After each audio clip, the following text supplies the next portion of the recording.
Hi, I'm Dr. Thomas Nichupadam from Nichupadam Dental Marine Drive, Cochin. I've been talking about different types of surgeries, especially for the mandibular surgeries and things like that. Today, I'll be talking about maxillary surgeries.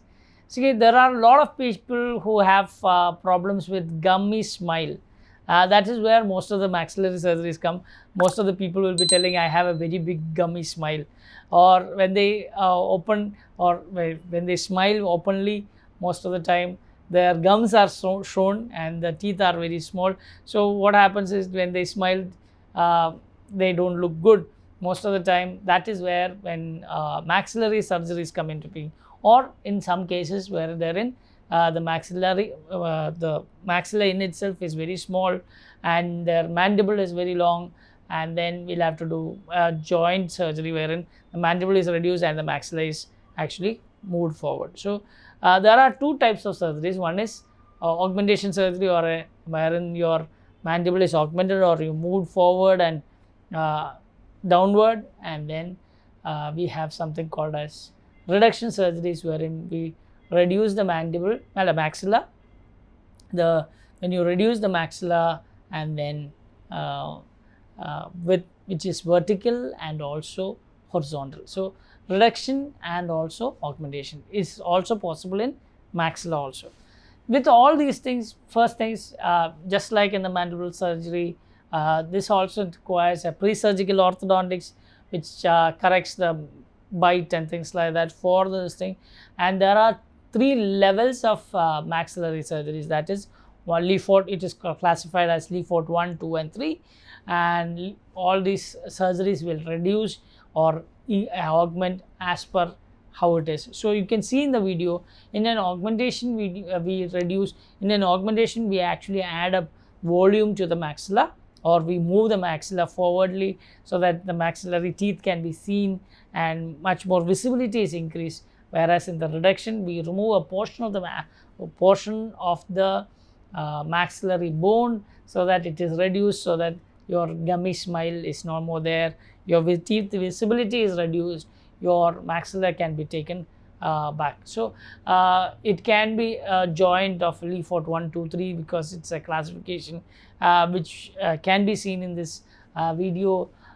So in some way we can actually move the maxilla, but compared to the mandibular surgeries, maxillary surgeries are much more relapse proof, because the relapse is much more in the mandible, whereas the maxillary surgeries are much more stable, because the maxillary bone is very soft, and once it is fixed, and it's not a moving bone at all, it's actually fixed onto your the upper head and things like that. So it's much more stable after the surgery.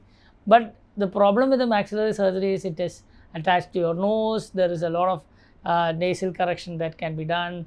Even there are things that can go wrong, especially when the maxillary sinus is involved. It's much more a complicated surgery rather than a mandibular surgery. So once it is done properly, it gives you very fantastic results.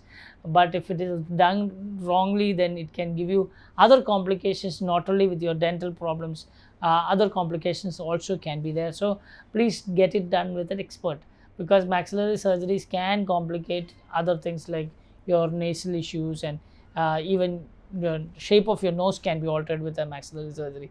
So please make sure that you get a good plan done, get it done with an expert, so that you will not get into problem. And so the three stages is as usual: the pre-surgical orthodontics, then get the surgery done, surgery per se, and then a post-surgical orthodontics will give you a very good smile. Especially in maxillary surgeries, I recommend when there is a lot of gingival visibility, when there is a lot of visibility of the teeth, which is beyond that can be corrected with orthodontics. I suggest maxillary surgeries for this correction. So all these things will actually improve your smile. All the surgeries are a very good adjunct to orthodontics to get a very good smile and a face. So please make sure, don't worry about your surgical things. If it is done with a proper this thing, it's simpler than any other surgeries, just like your fractured bone or things like that. The time taken is first day you'll have to go get an appointment and get an admission, then get the treatment done next day morning with anesthetist, and get into the whole procedure will be ending in 2 or 3 hours time, and then get yourself out in 2 or 3 days from the hospital. Then you might have slight swelling and things like that, or a major swelling for 1 week, and then light swelling for another 1 or 2 weeks, and then you will be able to go to work. So maximum 1 month. There are a lot of patients coming from abroad to get all these things done in India because of the cost and the reduction in price, because they are staying in an Indian hospital. But we have very good surgeons who can do all these things, who are experts in doing this.